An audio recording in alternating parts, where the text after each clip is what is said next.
जय हिंद दोस्तों, कैसे हैं आप सब। आज हम राजस्थान के पिंक सिटी यानी कि जयपुर की बात करने जा रहे हैं। अगर आप जयपुर जाने का प्लान बना रहे हैं, ये वीडियो आप लोगों के लिए काफ़ी यूजफुल है, क्योंकि आज की वीडियो में आप लोगों को बताऊंगा आपको जयपुर कैसे पहुंचना है, जयपुर में कुल कितने दिन का ट्रिप बनाना चाहिए और जयपुर में आपको कौन कौन से स्थान पे स्टे करना चाहिए, और साथ ही साथ जयपुर में हमें खाने पीने की क्या व्यवस्था है, जयपुर में हमें कौन कौन से दर्शनीय स्थल देखने हैं और इन सभी स्थानों घूमने के लिए हमारा माध्यम क्या होगा।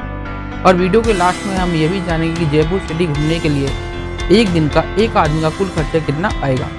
तो दोस्तों बने रहिए मेरे वीडियो में, एक एक करके मैं सारी बातों का विस्तार पूर्वक वर्णन करूंगा, जिससे आपको जयपुर की यात्रा करने में काफ़ी सहूलियत होगी और आपका कुल खर्चा भी कम आएगा। सबसे पहली बात कि आपको जयपुर कैसे पहुँचना है। दोस्तों जयपुर पहुँचने के लिए आपके पास 3 ऑप्शन है। पहले ऑप्शन की अगर मैं बात करूँ है आपका बाय ट्रेन। दोस्तों देश के किसी भी कोने से आपको जयपुर तक की ट्रेन मिल जाएगी, तो आप लोग अपने शहर से जयपुर के लिए ट्रेन पकड़ सकते हैं। अब बात करते हैं दूसरे ऑप्शन की। अगर आपका माध्यम फ्लाइट है, दोस्तों अगर आप फ्लाइट से आना चाहते हैं तो जयपुर में ही एक इंटरनेशनल एयरपोर्ट है, तो आप जयपुर के लिए फ्लाइट सर्च करके जयपुर आ सकते हैं। और लास्ट अगले तीसरे ऑप्शन की बात करूँ तो वो है आपका बाय बस। दोस्तों देश के बड़े बड़े शहरों से आपको डायरेक्ट बस मिल जाएगी जयपुर के लिए, चाहे वो गवर्नमेंट बस हो चाहे वो प्राइवेट बस हो। दोस्तों अगर आप बस के माध्यम का विकल्प चुनना चाहते हैं तो आप बस के माध्यम से गुलाबी शहर यानी कि जयपुर पहुंच सकते हैं। चलिए दोस्तों अगली बात करते हैं कि हम जयपुर पहुंच चुके हैं और हमको जयपुर में स्टे कहाँ करना चाहिए। दोस्तों यहाँ जयपुर में स्टे करने के लिए आपके पास 2 से 3 लोकेशन है, मैं आपको बताऊंगा, जो आपका सभी स्थानों को कवर करने के लिए काफ़ी नज़दीक पड़ेगा। पहला तो ये, अगर आप चाहे रेलवे स्टेशन के आसपास स्टे ले सकते हैं, वहाँ आपको ढेर सारे होटल मिल जाएंगे, बजट होटल भी मिल जाएंगे, और साथ ही साथ अच्छे होटल भी चाहते हैं तो वो भी आपको वहाँ पे मिल जाएंगे। होटल की अगर मैं कॉस्ट की बात करूँ, वह है 800-900 रुपये से स्टार्ट हो जाएगा और आपका 4000 से 5000 रुपये पर डे के हिसाब से आपको होटल देखने को मिल जाएंगे। वही अब मैं दूसरे लोकेशन की बात करूँ, वह है आपका चांदपोल बाजार के पास। दोस्तों चांदपोल बाजार के पास आपको ढेर सारे होटल देखने को मिल जाएंगे। अगर आप वहाँ स्टे लेना चाहते हैं तो वहाँ पर आप स्टे ले सकते हैं। और तीसरा लोकेशन है आपका पानी पार्क के आसपास। दोस्तों अगर आप पानी पार्क के आसपास भी रुकना चाहते हैं, वहाँ भी आप होटल ले सकते हैं। इन सारे होटल की कॉस्ट को आपको लगभग सेम ही पड़ेंगे, जो कि एक बजट होटल आपके लिए परफेक्ट रहेगा। दोस्तों ये तो बात की आपकी स्टे कहाँ करना है। इसी के साथ साथ ये बात कर लेते हैं कि हमको खाने पीने की क्या व्यवस्था है जयपुर सिटी में। हालांकि दोस्तों जयपुर की जो लोकल डिशेस है, जो राजस्थानी व्यंजन है, उसका स्वाद तो आपको लेना ही है, लेकिन अगर मैं खाने पीने की बात करूं तो वो आपको डिनर करके लंच करके आप जिस होटल में रुक रहे हैं, अगर उसी होटल में आपके खाने पीने की व्यवस्था है तो बहुत बढ़िया है। नहीं तो आप चाहे तो किसी भी रेस्टोरेंट में, किसी भी ढाबे में जाकर अपने खाने पीने की व्यवस्था कर सकते हैं। रेलवे स्टेशन से लेते हुए आपका चांदपोल होते हुए आपका जयपुर के सिटी पैलेस तक आपको ढेर सारे फूड कॉर्नर मिल जाएंगे, तो आप वहाँ खाने पीने की व्यवस्था अपनी कर सकते हैं। वही अगर मैं कॉस्ट की बात करूँ तो वो आपका 100 रुपये से 150 रुपये तक एक थाली सिस्टम मिल जाएगा, तो इस प्रकार से आप अपने खाने पीने की व्यवस्था कर सकते हैं। चलिए दोस्तों अगली बात करते हैं, हमको जयपुर आने के लिए कितने दिनों का ट्रिप बनाना चाहिए और जयपुर में हमको सबसे अच्छा समय कौन सा रहेगा विजिट करने के लिए। दोस्तों हालांकि जयपुर में विजिट करने के लिए सबसे अच्छा समय है वो है आपका विंटर का। वही अगर मैं बात करूँ जयपुर का आपको कितने दिन के लिए ट्रिप बनाना चाहिए, तो आप कम से कम 3 से 4 दिन का ट्रिप बना सकते हैं। आपके लिए पर्याप्त है पूरे जयपुर घूमने के लिए, क्योंकि 2 दिन आपको कम पड़ जाएंगे। 4 दिन में आप भली बात ही सभी जगह घूम पाएंगे। तो अगर आप एक बजट टाइम ट्रिप करना चाहते हैं तो आप 3 से 4 दिन का ट्रिप जरूर बनाइए। चलिए दोस्तों अब बात करते हैं हमको जयपुर में कौन कौन स्थान पर विजिट करना है। सबसे पहला आपका है सिटी पैलेस। दोस्तों सिटी पैलेस के आसपास ही राजस्थान का सबसे लोकप्रिय किला है, वो है आपका हवा महल। सिटी पैलेस के पास ही वॉकिंग डिस्टेंस पर है आपका हवा महल, और सिटी पैलेस के ही वॉकिंग डिस्टेंस पर एक और है आपका जंतर मंतर। दोस्तों हवा महल में भी आप विजिट करिए। जैसा कि आपको पता है जयपुर का सबसे फेमस फोर्ट है वो है आपका हवा महल। यहाँ पर आपको 5 फ्लोर देखने को मिलेंगे और हर फ्लोर में आपको एक अलग ही चीज़ जानने को मिलेंगी, नई चीज़ देखने को मिलेगी। तो आप यहाँ जाइए, सिटी पैलेस में भी आप शॉपिंग भी कर सकते हैं। अगर आप कोई नई व्यंजन ट्राई करना चाहते हैं तो आप नई व्यंजन भी वहाँ खा सकते हैं। और साथ ही साथ यहाँ से आप व्यू पॉइंट भी देख सकते हैं टेरिस पर जाकर। तो आप सिटी पैलेस में भी और हवा महल में कुछ समय बिताइए, वहां घूमिए। और इसी के साथ साथ वहां पर है आपका जंतर मंतर, जो कि आपका सिटी पैलेस के अंदर ही है। जंतर मंतर की जो एंट्री टिकट है दोस्तों वो आपका 50 रुपये है। वहीं पर भी आप जाइए, यहाँ पर भी कुछ समय बिताइए और प्रस्थान कीजिए अगले स्थान की तरफ, जो कि है आपका नाहरगढ़ फोर्ट। नाहरगढ़ फोर्ट जैसा कि आपको पता है, यहाँ से आपको सनसेट पॉइंट का बढ़िया शानदार दृश्य देखने को मिलेगा।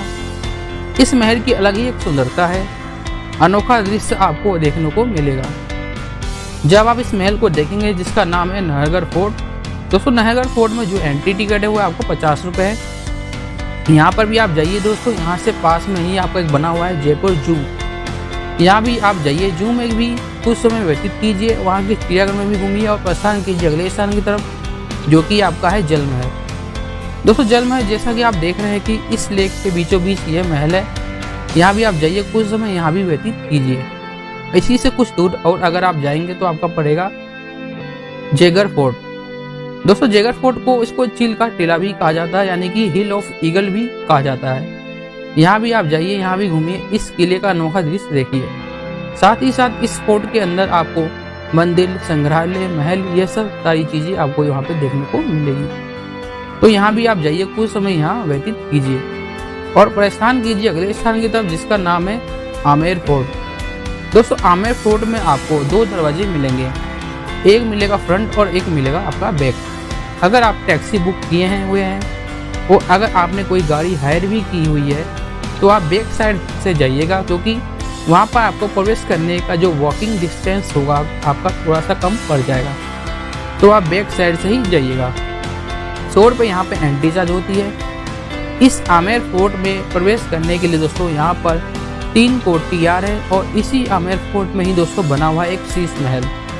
दोस्तों आप शीश महल भी जाइए, यहाँ का एक अनोखा दृश्य है, यहाँ का भी एक अलग अनुभव प्रदान होगा। तो यहाँ भी आप जाइए।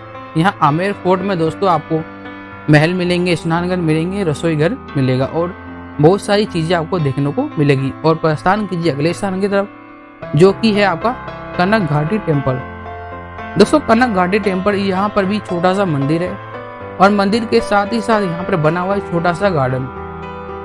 तो आप चाहे तो कनक माता के दर्शन भी कर सकते हैं, जो कि कनक घाटी टेम्पल का नाम से भी जाना जाता है। यहाँ पे भी आप जाइए, कुछ समय यहाँ भी व्यतीत कीजिए और प्रस्थान कीजिए अगले स्थान की तरफ, जो कि है आपका गलताजी टेम्पल। दोस्तों गलताजी मंदिर भी आपका जयपुर सिटी से ही थोड़ी दूरी पर बना हुआ है। तो यहाँ भी जाइए, यहाँ भी दर्शन कीजिए और प्रस्थान कीजिए अगले स्थान की तरफ, यानी कि गणेश जी के दर्शन के लिए, जिसका नाम है मोटी डंगरी मंदिर। दोस्तों मोटी डंगरी मंदिर यानी कि यह गणेश जी की प्रतिमा है। यहाँ पर गणेश जी की विराजमान है, यहाँ पर भी आप गणेश जी के दर्शन कीजिए। और यहाँ से ही थोड़ी दूरी पर बना हुआ है बिरला मंदिर। दोस्तों बिरला मंदिर भी आप जाइए, यहाँ पर भी कुछ समय व्यतीत कीजिए और बढ़िए अगले स्थान की तरफ, जो कि है आपका अल्बर्ट हॉल म्यूजियम। दोस्तों अल्बर्ट हॉल म्यूजियम, सबसे पहले आप प्रवेश करेंगे तो आपको यहाँ पे कबूतरों का जमावड़ा देखने को मिलेगा। अगर आप कुछ दाना देना चाहते हैं तो यहाँ पर भी आप दे सकते हैं। अल्बर्ट हॉल म्यूजियम में जो टिकट है वो 40 रुपये की है। इस म्यूजियम में दोस्तों आपको प्राचीन वस्तु देखने को मिलेंगे, जैसे कि सिक्के हो गए, रिबन्स हो गए, इस तरीके सारी सामग्री का संग्रहालय है। अगर आप यहाँ रात के समय पर जाते हैं तो यहाँ के म्यूजियम को आपको एक अनोखा दृश्य देखने को मिलेगा, जो कि नाइट व्यू के पर्पज से है, बहुत ही शानदार होता है। तो अगर आप नाइट विजिट करना चाहते हैं तो आप अल्बर्ट हॉल म्यूजियम रात में भी जा सकते हैं। चलिए दोस्तों अगले स्थान की बात करता हूँ, यहाँ पर अक्षरधाम टेम्पल, क्योंकि अक्षरधाम टेम्पल को इसी तरीके से बनाया गया है जो दिल्ली के अक्षरधाम की तरह दिखता है। तो आप यहाँ भी जाइए, यहाँ भी दर्शन कीजिए और यहाँ की कलाकृति को भी जानिए और यहाँ के गार्डन में भी घूमिए और प्रस्थान कीजिए अगले स्थान की तरफ। और जो सबसे अंतिम स्थान जिसका नाम है सिसोदिया रानी गार्डन। दोस्तों यह एक पार्क है जिसका नाम सिसोदिया रानी गार्डन नाम रखा गया है। अगर आप भी कुछ समय व्यतीत करना चाहते हैं, एंजॉय करना चाहते हैं, तो इस गार्डन में भी जाकर घूम सकते हैं और आप इस तरीके से अपने जयपुर ट्रिप की यात्रा कर सकते हैं। चलिए दोस्तों ये तो बात ही हमको कहाँ कहाँ घूमना है, कौन कौन से स्थान पर हमको जाना है। अब बात करते हैं सारे जगह घूमने के लिए हमारा साधन क्या होगा। दोस्तों यहाँ पर आपके पास 3 साधन है। सबसे पहली बात यह है कि अगर आप जो भी 3 दिन या 4 दिन का ट्रिप बनाते हैं वहां से आप सबसे कम बजट ट्रिप करना चाहते हैं तो आपका साधन है बस।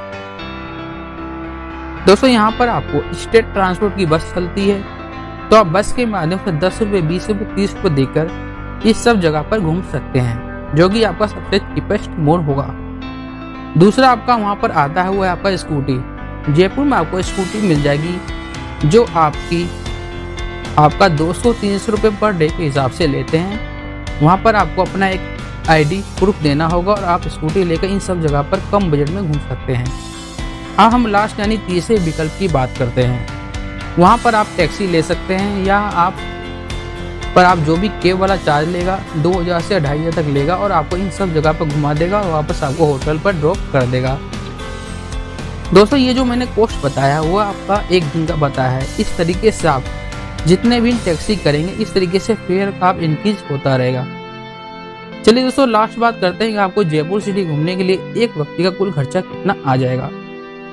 दोस्तों अगर आप 3 दिन का ट्रिप बनाते हैं और कम से कम कम बजट होटल में आप रुकते हैं और साथ में आप स्कूटी के माध्यम से घूमते हैं तो मान के चलिए एक व्यक्ति का कुल खर्चा आएगा 5000 से 6000 आराम से आ जाएगा। दोस्तों ये कॉस्ट मैं आपको मैक्सिमम बता रहा हूँ। अगर आप थोड़ा और सावधानी से खर्चा करेंगे तो आपका इससे भी कम में हो सकता है। कुल मिलाकर यह कह देना चाहिए अगर आप कपल्स है या फिर आप 2 लोग हैं 10,000 के अंदर आप आराम से घूम लेंगे अगर आप स्कूटी लेकर घूमते हैं। दोस्तों ये तो था गुलाबी शहर यानी कि जयपुर सिटी का संपूर्ण टूर गाइड। और अगर आप इससे पहले किसी और वीडियो में खो जाएं, इससे पहले आप मेरे चैनल इंडिया टू वर्ल्ड को सब्सक्राइब कीजिए और घंटी वाले चिन्ह पर क्लिक करना ना भूलिएगा। इससे आप देख पाएंगे हमारे वीडियो सबसे पहले। तब तक के लिए जय हिंद दोस्तों।